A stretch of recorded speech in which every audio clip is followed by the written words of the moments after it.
Hey, what's up, guys? Welcome back to the Braintainment Show. Today, as always, another special episode. I'm joined by Kybor Garner, a mutual friend.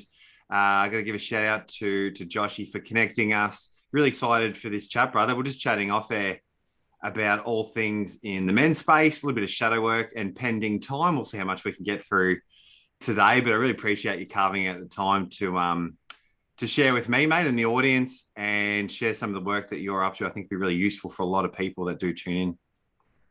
Thank you, brother. It's great to be here.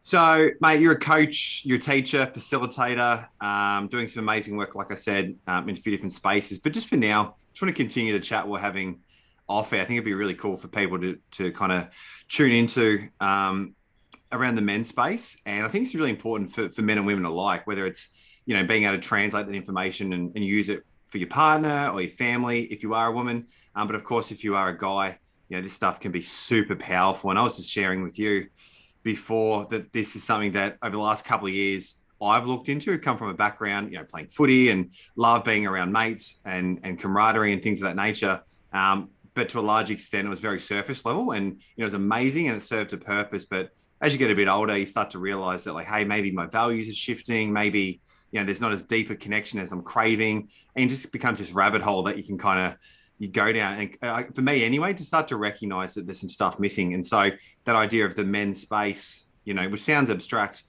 became really appealing for me. And I know a lot of people that, do tune into this show. So I guess to start with, mate, what is it for you that drew you into, whether it's facilitating retreats or coaching guys? What is it, I guess, that you see as some of the potential challenges and why you're attracted to help and contribute in some way, in the men's space? So why I started men's work in the first place? Well, I've always been very good, and I'll just speak to it right now with women. I've always had great relationships with women in my life, and I'd always confide in women and share my deepest secrets with women, and even lean on them for support. And it wasn't until I got to a place where my relationships with women weren't going so well. The sex that I wanted, I wasn't getting the connection that I yearned for. I just wasn't getting it. And so I just was, where can I get this?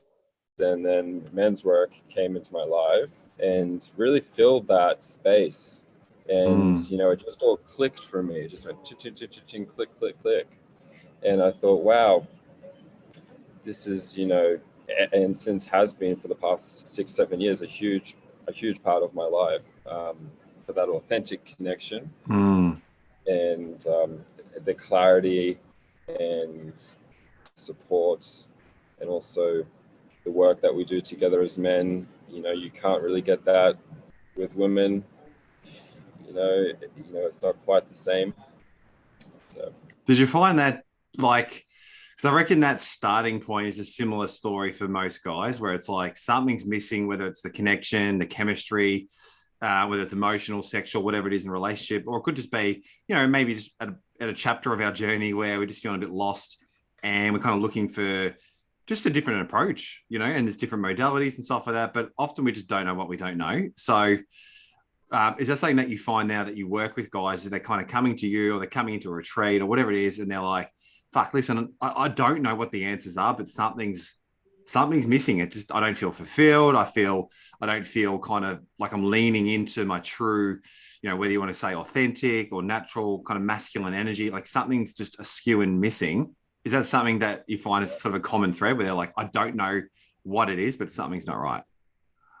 Yeah, something's not right, and it's not that I didn't have my bros around me, I had my bros, and we'd go get a drink and we'd, have a yarn and have some fun. But it was getting to a point where I thought, man, I want something more than this. And so to realize that was the first step. That was the first step, to be like, okay, look, there's an issue here. I'm not getting met by these people. I'm not being fulfilled by these people. Where can I go to get this? Is there something out there that can meet me in this way? Speaking to men's work, are there men out there that can meet me in a way that I haven't been met before? So what does that look like? Is there particular practices or like modalities that, say for yourself, you were first drawn to, whether that was, some sort of safe space just to share and think out loud with a group of guys, or some sort of physical practice? Was there like certain things for you that you found really useful that now that you teach and encourage other guys to look into? Yeah. Oh man. I mean, the main thing for me was the reassurance that these men have my back.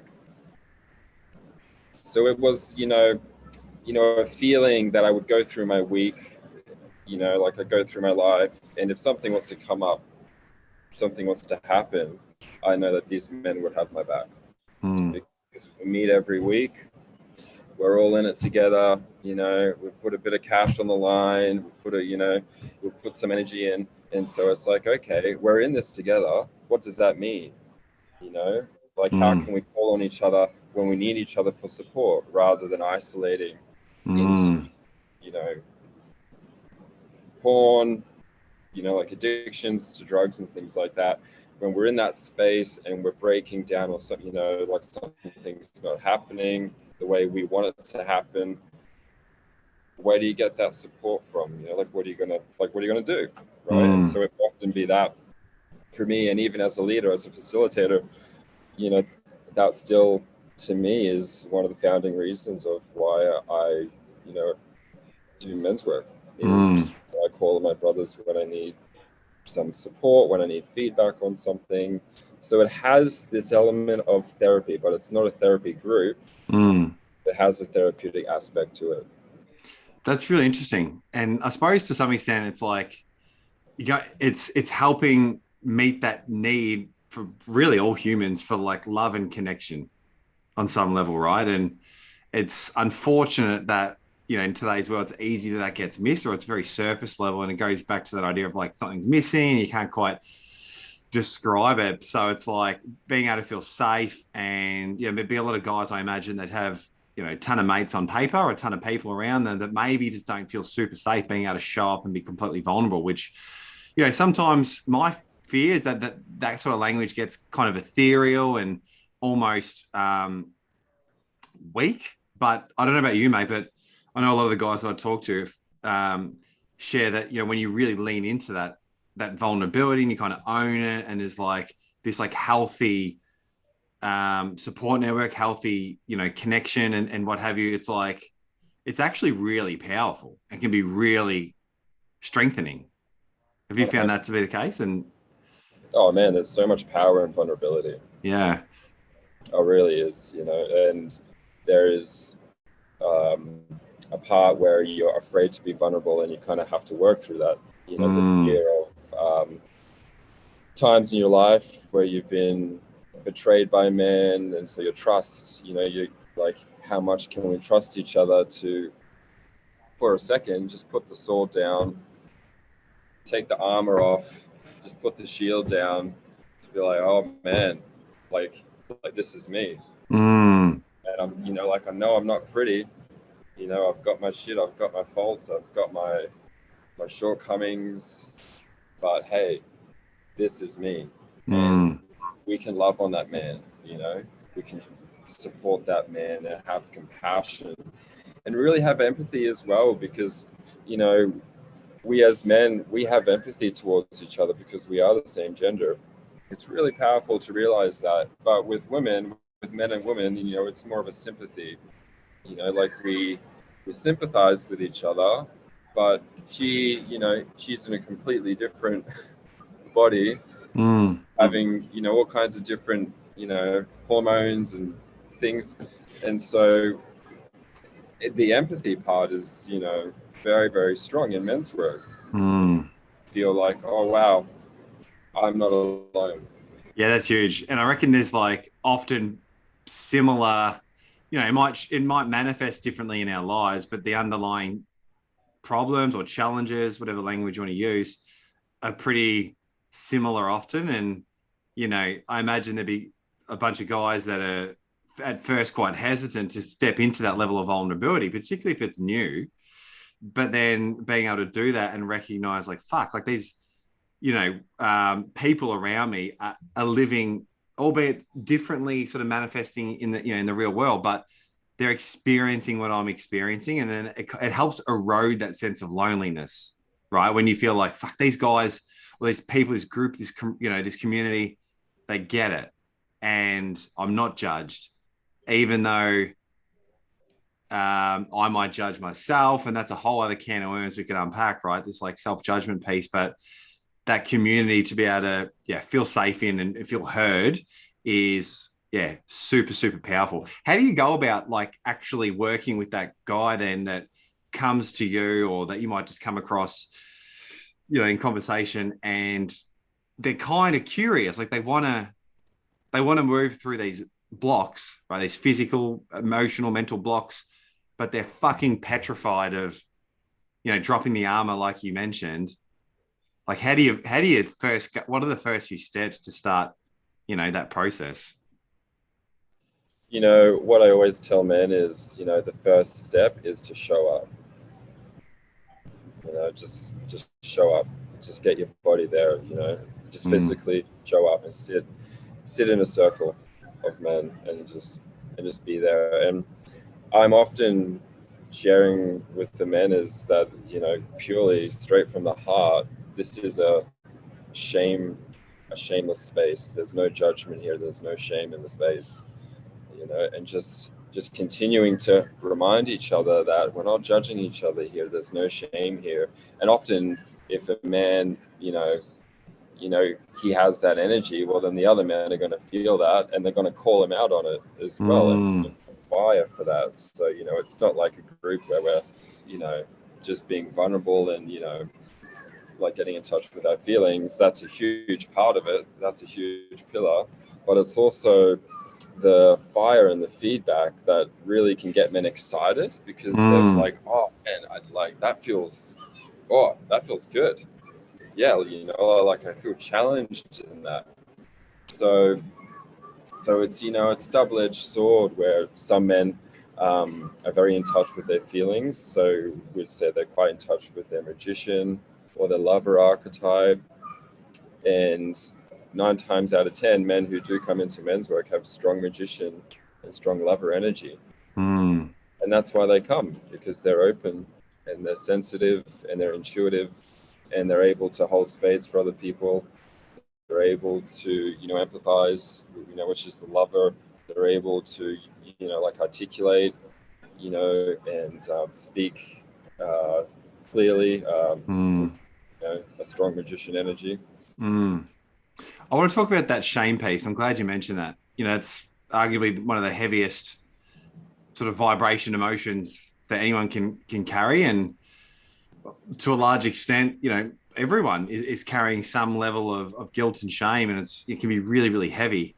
And I love that you mentioned this idea of being challenged. And I think that's, from my experience anyway, like that's like being able to frame it that way seems really appealing, because it can be super daunting to just be like, hey, here's my feelings on the line, and do with the what you will, like, and just making yourself vulnerable for the sake of being vulnerable. But if you frame it as like, okay, here's an opportunity, a challenge, like something for me to kind of step up to the plate and kind of bear it all.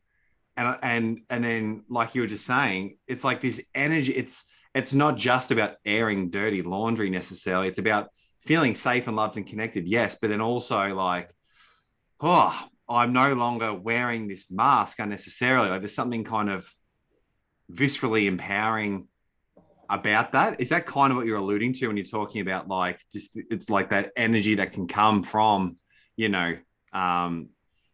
leaning into that, being vulnerable? Yeah,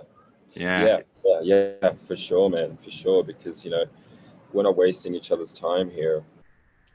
We're not wasting each other's time. And so the feedback piece for me really, really hooked me. There's a part of my blind spot or my shadow or my ego that I can't see, but these men, they're seeing it. They see it. So what would that look like? Let's just talk about, I know you've got a retreat coming up, if I'm not mistaken. So could you don't have to give us all the secrets. And I know from just reading from afar anyway, a lot of the agenda you like to keep open, just given that things can really evolve, on the day. But could you give us maybe a highlights reel of like what that might look like if someone's listening, thinking this sounds cool, like I want to be able to lean into that, but like, what does that day look like? Is it like a feedback sharing circle experience? Is it some sort of physical challenge? How does that sort of show up with what you want to facilitate? This retreat particularly is a warrior retreat, so there is quite a lot of physical stuff to it. I think we as men need to be physical together. It's so important that, I agree. Like you yourself, you play AFL, right, which is very physical, and it really sparks that warrior energy. So we do that. We get in touch with anger. Interesting. Yeah. So we get in touch with anger, and there's a part of it where we are supporting each other in learning how to control that emotion. Is that because it's suppressed to some extent, and then that's unhealthy? Yeah. Yes. Yeah, and then it can come out a bit sideways, potentially, to say a rude remark, or like in your family life as well. So, but it's important here to make the distinction between, the difference between anger and aggression. So, like aggression, is like harmful. It's a harmful energy when you're like aggressive towards someone. Yeah. But anger, from the root of the word anger, it's a primordial energy. So, it's a forward movement, it's a fire energy. It's like, and that's where, a lot of self-worth can come from, is, you're feeling like you want to claim space in your life. You want to, take responsibility for your shit. So we get in touch, we get in touch with anger in a conscious way, and we do, we work with the ego, and so we do, like interpersonal feedback processes, which are super triggering. Yeah. Wow. What does that look like? That's interesting. Yeah. So so one of the processes that we won't be doing at the retreat, but that we do quite often in men's group is, it's called a hot seat. It's a hot seat process. And so one man is up the front, and, the men are, like around him, but he's up front. And so he's in the warrior seat, and he's just staying silent. Sit in the seat. He's in the seat.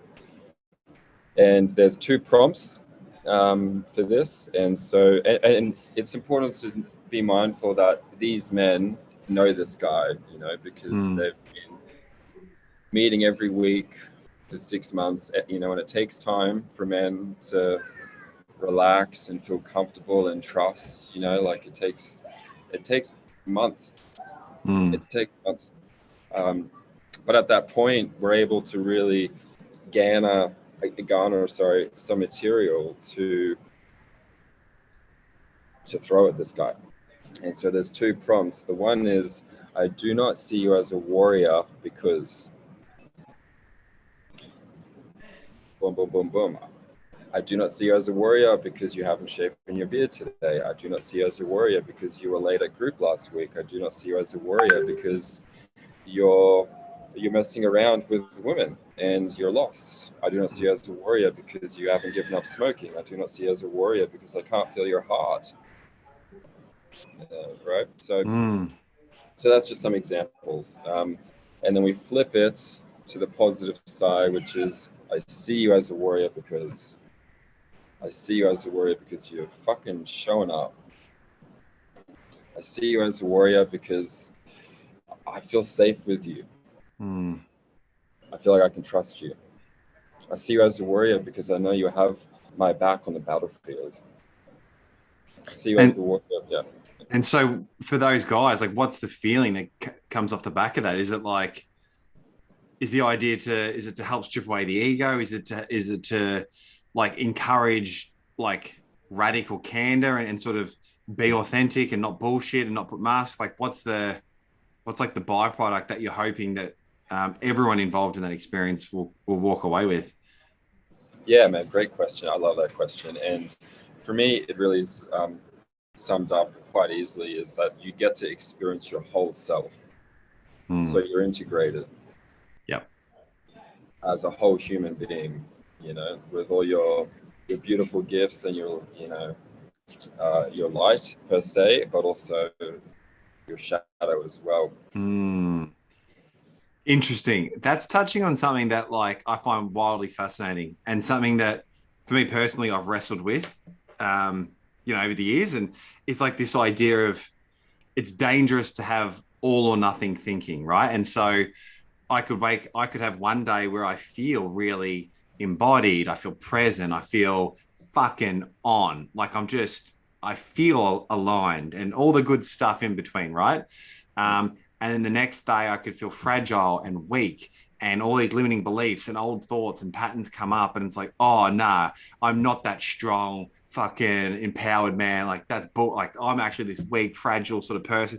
And it's like, hang on a second. And what I'm hearing you say, Kybor, which is really interesting, tell me if I'm wrong, is like, what if we can kind of integrate this like more whole uh, summary or snapshot of who you are? Like, why can't you be this kind of person, but then also have this part of you and this do these behaviors, but then also do these behaviors, and kind of like integrate that and be okay with it instead of like this resistance that comes with judging ourselves when we don't like the parts of ourselves that are coming to the surface.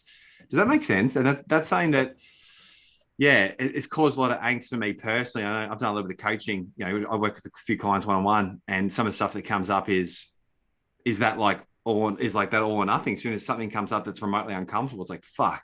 They lean so heavily into that and lose sight of the good stuff too. And then I suppose you could also over-index on like the good stuff and over-exaggerate it and then live a life in your ego, which also doesn't serve you. So is that kind of framework for making sense to you for what I've just described? Yeah, for sure. I mean, like the amount of times I've taken the feedback personally, yeah, is it's tough. It's tough to not take things personally, because we can be projecting. It's a two-way street, right? So it's important to just be able to know that whenever we do this type of work with the feedback, there's love. There's so much love behind it. There's like love here. It's like, look, man, you're doing this thing and it's making me feel disconnected from you. I love you, but I feel disconnected from you. So to speak on what you were saying there about, in your everyday life where, the mind and those thoughts can come in. One of the big parts of men's work is just sharing your thoughts and sharing what's on your mind. Because there's a huge weight that we have in the mind and it stays there unless we start to get it out, and we have to just pull it out. So, we do exercises like empty the bucket, which is one man in front of you is just going to sit there and listen to you for 10, 20 minutes, just talk. Yeah. And then oh man, I felt fucking shit on Wednesday, man. I felt really bad, and I'm, like I don't know what to do about it. I just wasn't feeling good, and that man is just going to hold you in that space and accept and love you there. Yeah. Yeah, it's powerful stuff. And I'm sure everyone, tuning in can relate. Even when you just have a little vent, sometimes it's in the wrong place. And that, I suppose, to a large extent, it's what's so beautiful about the men's space and the work, retreats and the coaching and the brotherhood is like you've got a safe designated space to be able to do this. Like sometimes we just think out loud and it's the wrong timing.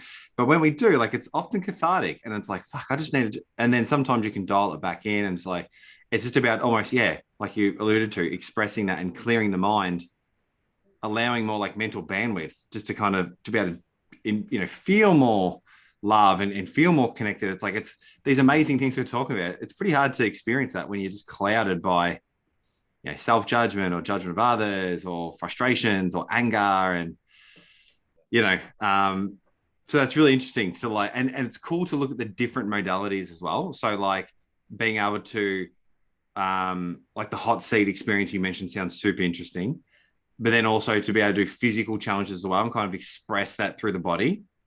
I suppose that's to an extent as well like a really integrated approach too, right? Is that part of the thinking behind it? Is having that like the physical element and the emotional and the mental and sort of like the softer energy and the heavier energy and kind of integrating it all together? Yeah, yeah, for sure. Yeah. So we work with the physical, the emotional, the mental, and then there's also a psycho-spiritual element to it as well, where we do like a lot of eye gazing, but it's very intense eye gazing. Talk to me about that. I did that. I mentioned earlier, just off here, I was away at a retreat in July, and to be completely frank, I just wasn't. It didn't capture my attention. I was just like, I don't get what the fuck we're trying to do here. Um, but I was by the same token, I'm like, listen, I'm far from perfect. I got emotional and mental holes that just like I got some shit. And all I care about is feeling good. So I'm going to try whatever.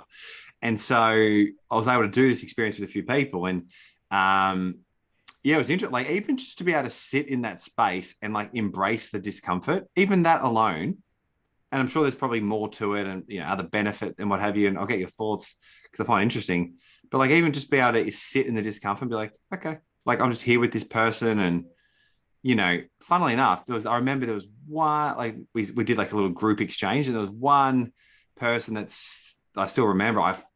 I feel like I felt their pain.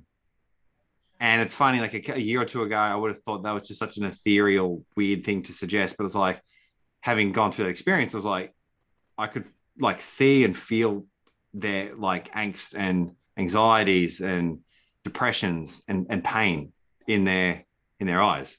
Right. So um like do you have like what are your thoughts behind that? Like why would you encourage some of the guys to do something like that? Um, some guys it's incredibly intimidating. Mm. Like, oh yeah, like do like shadow work and group processes and sharing and dyads and all that stuff. The whole.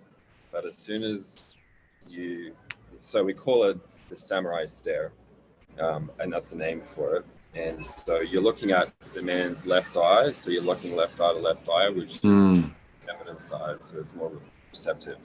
And it's just an experience of just seeing and being seen, but also just exploring your shadow in that process. So when you're looking at the person, you have the opportunity to share your warrior as if he was the enemy on the battlefield.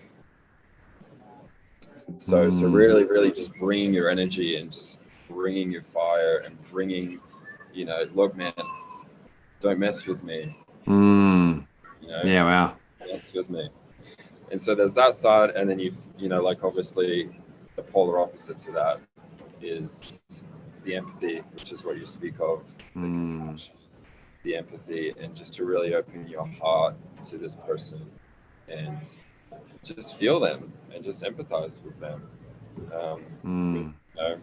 Compassion, which is a word that's just thrown around these days as compassion, but it's a very deep, powerful state.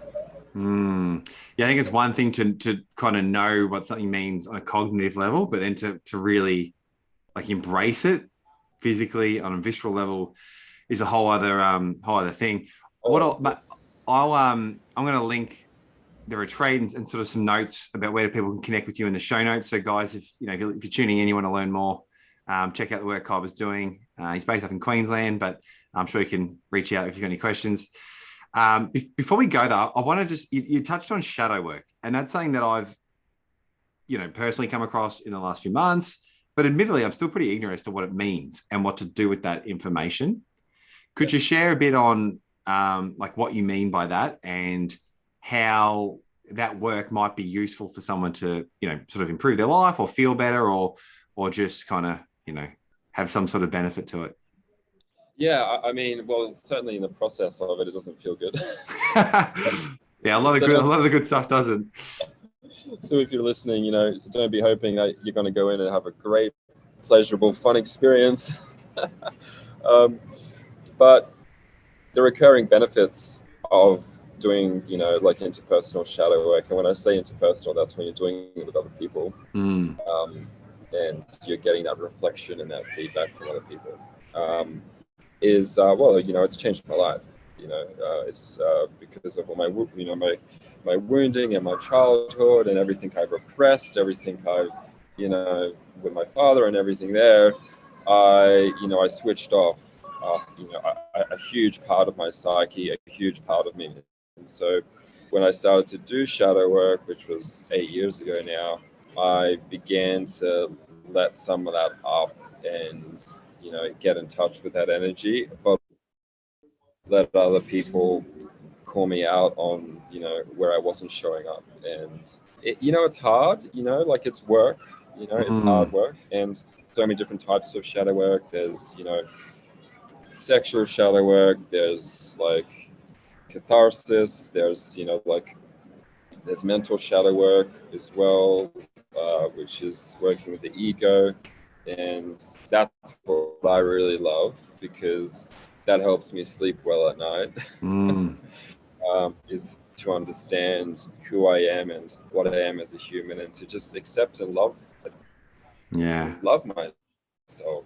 I really, really love myself fully. Because there's more of me to love. Oh, wow. I didn't know that I, had this side of me, or I didn't know that I was, just, like in denial and blah, blah, blah. So it's a real process to it sounds like, as well. Not like a quick fix. Not a quick fix. It's not a quick fix. And it's really good, even, if you're listening to this now, the people that are close to you in your life, your friends, don't do it with your family. That's not recommended. Yeah. But your friends, sit your friends down and just be like, look, so what do you think about me? Like, how do you think I show up? Because they know you, so they have some material. They're able to, see you, and they can give you some good feedback, and just learning how to receive that feedback and be like, oh wow, fuck, thank you, sorry, thank you, okay, yeah, I'm showing up like that, yeah. So to a large part, like, shadow work is really like highlighting these parts of ourselves that we often, I guess, keep in the shadows, right? Is that a really good way to contextualize this sort of work?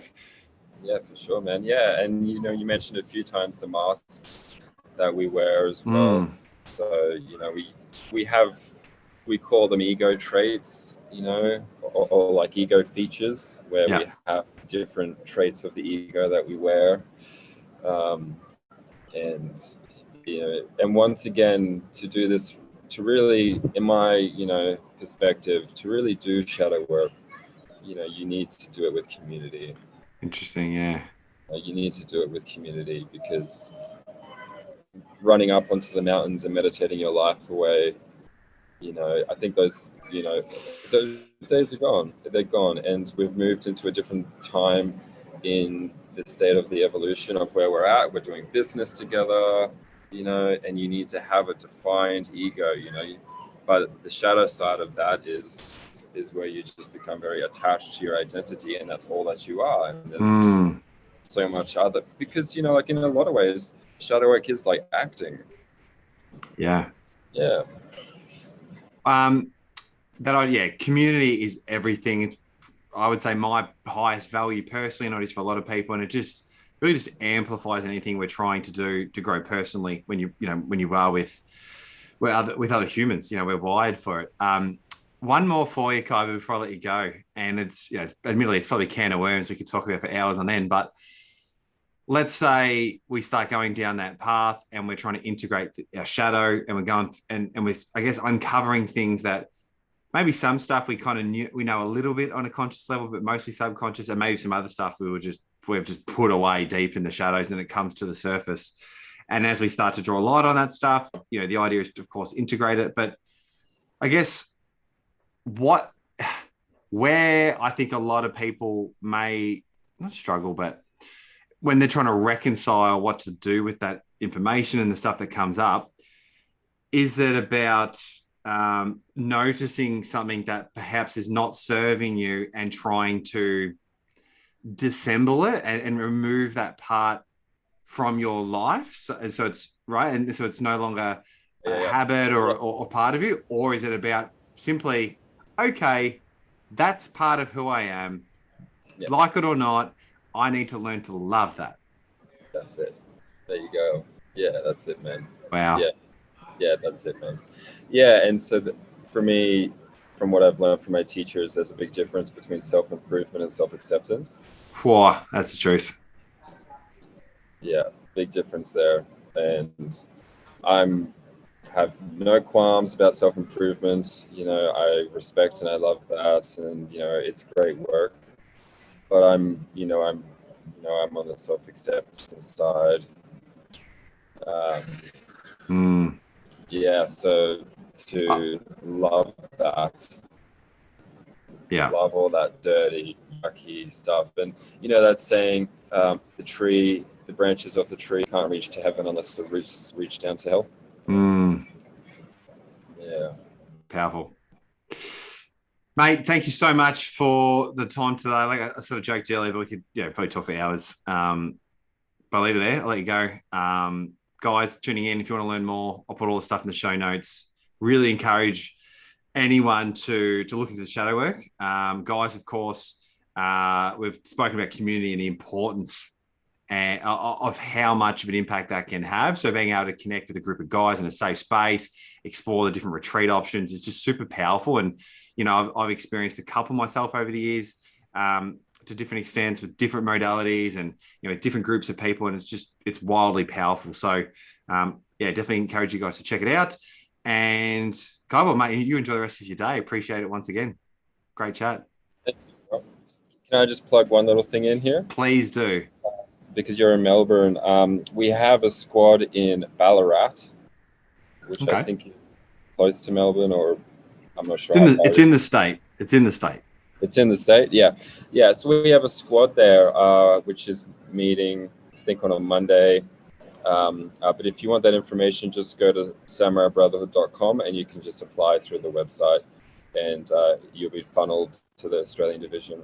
So I just wanted to plug that in there because we do have a squad in Melbourne led by Nick Glasson. He's an amazing man. And we have the 3 squads and more to come up here on the Gold Coast. Beautiful, brother. I'll put that in the show notes for sure. Most of the audience is Victorian, so guys, check it out. And maybe we have groups as well. So, if you don't want to drive to Ballarat or whatever, we have online groups. And there's an online group starting in this time zone. Soon we have 16 online groups in the division. So, it's a big brotherhood. We have over 500 members worldwide and, captains, facilitators. So it's a great organization. Super cool. Yeah. Thank you again. Good sir.